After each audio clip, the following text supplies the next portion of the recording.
Every time you load into Summoner's Rift, you're about to experience an entirely unique match. Despite there being hundreds of millions of games played every year, no two are played exactly the same way, even if the same 10 champions are played with the same summoner spells and items purchased. That being said, the game's overall experience remains consistent, which is why League of Legends has so much replayability. 2/3 of the game is entirely static and recognizable, while the other 1/3 is left up to you and the other 9 players on the team to customize through the champions they pick. One way the game maintains a sense of familiarity is by having the same win condition regardless of which 10 champions are played.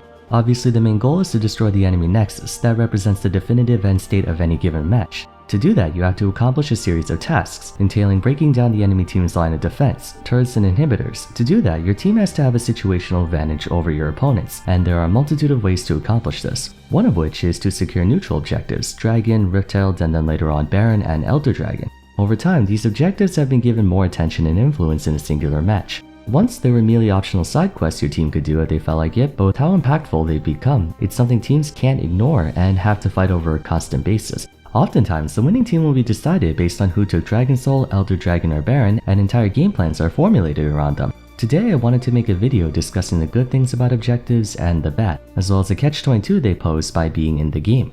Almost every single game out of the millions that have been conceived either physically or digitally has objectives. They serve as benchmarks for the player to keep track of their progress and to give them a clear indication of where to go next and what the steps are to complete them. In League, objectives behave as intermediary victory points that make it easier for you to win the game either through plain old stats or map control. The most iconic objective is the Dragon. Beginning at 5 minutes, an elemental dragon spawns in the dragon pit, and when slain by either team, a new one will spawn 5 minutes later. Based on the current version of the system, after 2 dragons are taken, the map transforms into an elemental rift, and until one team has secured 4 of them, all subsequent dragons will be the same, corresponding to whatever elemental rift is in play. Each time a dragon is slain, it grants a stackable buff based on the element. The Cloud Drake gives 7% out of combat movement speed and slow resist for each one, Hextech Dragon gives you 9% attack speed and ability haste, Infernal Dragon gives you 6% attack damage and ability power, Mountain Drake gives you 9% armor and magic resist, and finally, Ocean Dragon regenerates 3% of your missing health every 5 seconds. These buffs don't look all that noticeable individually, and they're not really meant to be. The real objective of these objectives is a race to obtain the Dragon Soul. Whichever team secures 4 dragons first will receive a permanently lasting effect based on which element Summoner's Rift is for that game. Unlike a singular dragon, obtaining a Dragon Soul is very significant as it provides your team with an insurmountable boost in combat stats or utility. To give you an idea just how important obtaining the Dragon Soul really is, whichever team gets it has a 90% win rate or higher according to League of Graphs. The Cloud Soul goes as high as 92%. Even if you don't get Soul, just by having 3 of any kind, you have an 80% win rate or higher. Now this is somewhat misleading as whichever team secures the first 2 or 3 dragons is likely to already be in the lead, so it's more correlation not causation, but either way, it's an indication of how far ahead one team might be. The other objectives, Rift Herald, Baron, and Elder Drake, are equally as integral to a team's chances of victory. When used optimally, a single Rift Herald can score you 2 or 3 turrets, maybe even more, and that opens up a huge chunk of the map for you to play around it. With a tier 1 or tier 2 towers, it can be very dangerous to go through your own jungle as the nearest safe haven is all the way back at your base. Baron Nashor is the premier mid-game objective and one that can all but assure the winning team's victory or offer a possible way back into the game for the losing team. Alongside giving everyone 300 gold and basically a full level, Baron gives you bonus attack damage and ability power, an empowered recall, and greatly enhanced minions, allowing you to siege enemy towers very easily to snowball that lead. If you've ever seen a professional match, they have what is called a Baron power play that calculates how much net gold advantage a team has earned while the buff is active. As for late game, Elder Dragon is considered the game-ending objective. Whichever team secures Elder Drake is virtually guaranteed to win the next team fight. You basically slash 20% max health off every member of the enemy team. I don't think I've ever seen a head-on 5v5 where the team with Elder buff lost, even if the other team had Dragon Soul. It's so powerful to where 9 times out of 10, the safest option is to hunker down and stall out the timer since it only lasts 2.5 minutes. Needless to say, these objectives are of paramount importance. Conceding them not only loses you out on free stats or gold, but it also means the enemy team will be more difficult to handle going forward. 5k gold leads are reversed in the blink of an eye on a constant basis due to them. I think I speak for most people when I say that objectives are definitively one of, if not the most engaging aspects of a League game. Their presence generates a lot of tension since they represent a major turning point in a game. There's a feeling of euphoric satisfaction and relief when you secure Dragon Soul, Baron, or Elder. It gives your team confidence and excitement that victory is within reach. Conversely, nothing feels more crushing than losing Dragon Soul, Baron, or Elder. When behind, it effectively dashes any hope of you making a comeback, and when ahead, it puts your team on high alert as the realization that this game has become throwable makes everyone more nervous. Full disclosure, I'm of the school of thought that objectives are necessary for the game, but the more I thought about it, the more I started to question if I like how objectives have turned into this be-all end-all. First with the Dragon Souls, then with Elder Drake, and ever since Rift Herald became a tower siege weapon and not a tiny attack buff. Several years ago, all the dragon was a big sack of gold, almost like a glorified jungle camp. Now, it can potentially give you a Rabadon's death cap for armor and magic resist, or game-ending effects. The fact that it's random has also made things a little strange. The previous iteration of Dragon was a stackable buff that progressively got stronger and stronger. It makes me wonder if the direction these objectives went in recent years has done more harm than good, even though it makes for more interesting games. So before I go further on what I mean, let's talk about the apparent benefits of neutral objectives, just to acknowledge them. The most noteworthy benefit to the current objective system is that it makes League of Legends more uniform. While we do have progress points in the form of towers, much of the early days of League was a pacing nightmare. There wasn't a clear timeline of events, and at times it felt like an hour-long game should really only have taken 30 minutes if the players knew what to do or had something to strive for. As mentioned before, prior to version 4.20, the Dragon used to be nothing more than a sack of gold. Granted, it was a lot of gold. I believe it gave 180 base plus 10 more per level, so if your entire team was level 18, everyone would get 360 gold. 360 times 5 is 1800. That's pretty serious business, but ultimately it was something you could live without. The Dragon didn't do anything more beyond extra gold. It wasn't uncommon for entire games to be conducted without either team going after Dragon and/or Baron because of how inconsequential they were at times. That also led to games that were very confusing or tedious to play since everyone would just do their own thing. So by adding critical game-altering significance to these objectives, it allows their players to focus on a certain point, thus encouraging more cooperation and coordination. Say you just queued into a solo queue match with 4 random players you've never seen in your life. You have no idea what kind of playstyle they have, what champions they play, or even if they speak the same language as you. But thanks to these objectives, players can find mutually common goals. The jungler pings a dragon is spawning in 1 minute. That's a very clear signal to the rest of the team to respond and prepare for it. Riot even went as so far as to implement an objective vote for the upcoming Season 13. The same applies to Rift Herald and Baron. In the past, teammates would often disagree and argue over what the win condition is for that specific game.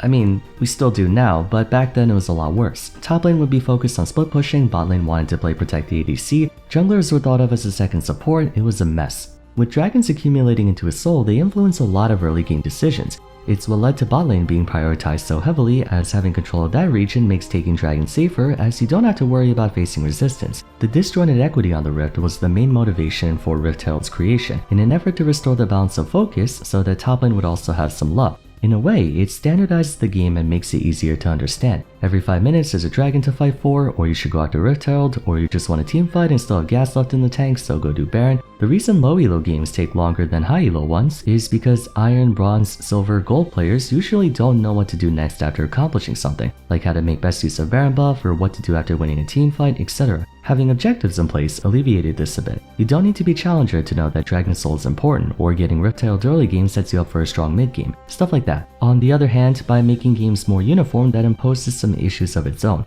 namely in that it forces a set pace to the game, restricting freedom of playstyle. With these objectives in place at set time intervals, if the champion you're playing or the situation you're in doesn't make it ideal to go after them, you're basically being punished for picking that champion. To clarify, when I say situation, I don't mean your jungler's topside while dragon is up. I'm referring more to the situation of your team or your win condition. Between seasons 8 and 12, we were in a very early game centric meta where champions who could exert pressure early game and mount a snowball like Kha'Zix, Rek'Sai, Qiyana, Diana, Draven, etc. would dominate the game, rendering late game scalers like Ryze, Azir, Kog'Maw and whatnot less than ideal choices because they wouldn't survive long enough to get their power spikes. One of the main contributors to that was neutral objectives. By playing a scaling top laner like Nasus for instance, you would naturally forfeit lane priority to any lane bully like Darius or Aatrox, subsequently giving up control over Rift Herald. The enemy team would abuse that by getting 5 towers to 20 minutes, and you lost before you could even get 500 stacks. Whichever team had less priority early on were punished, not for getting out macroed or outplayed, rather their pace was just not fast enough to keep up with objective timers. By imposing a timer of sorts for certain intervals, it alienates any champion or strategy that doesn't work well with securing early and mid-game objectives. There was no reason for you to play a late-game hypercarry like Kayle, since by the time you made it to 1v9 status, the game was too far gone to do anything about it.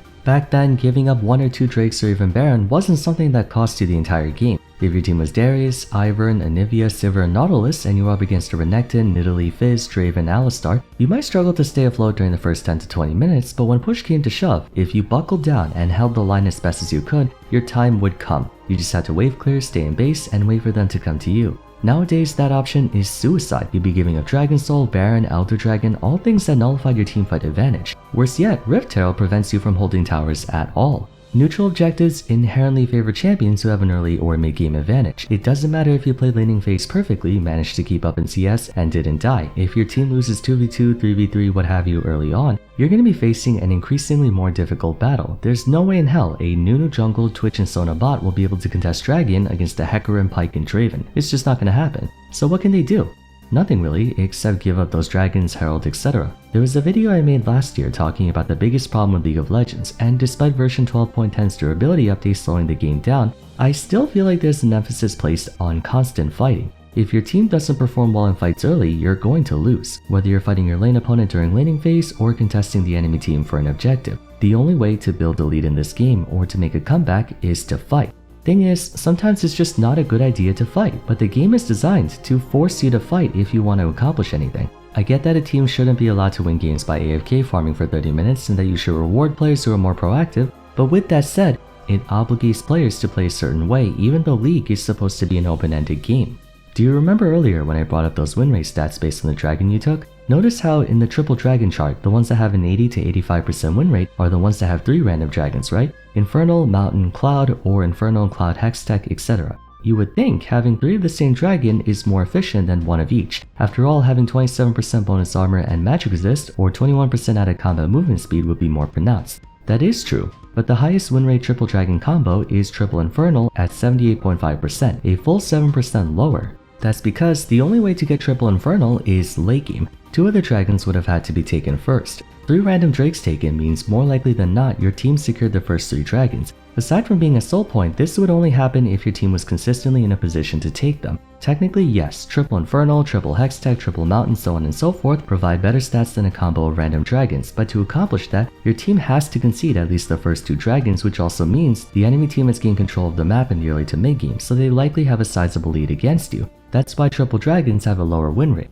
As you can tell, the blade cuts both ways. On the positive, it streamlines the player experience and makes it recognizable. On the negative, it forces every game into a set pace and screws over those who choose not to follow it, intentionally or not. I feel like this really wasn't a problem until Dragon Soul happened. The Elder Dragon used to function entirely differently where it wouldn't spawn until 35 minutes, so it would just come down to any number of random dragons up until that point. There wasn't as much consequence to giving up 1 or 2 drakes. Now with Dragon Soul there is. Singles or top lane, losing Rift Herald is a huge problem, and all of these can cascade into an unstoppable snowball. Personally, I feel like the game should pull back a little on the impact objectives had. Remember, I support the idea and I think they should retain their significance, but over time, objectives have become too important that it stifles the agency of players and teams who want to play around a different win condition like split pushing or turtling for late game. It feels like nowadays, everyone has to play around objectives now, there's no choice in the matter. But what do you guys think? Do you agree or disagree with my stance on this? Feel free to share in the comments down below. We're gonna end things off here, so if you enjoyed the video, I'd appreciate it if you could leave a like and subscribe.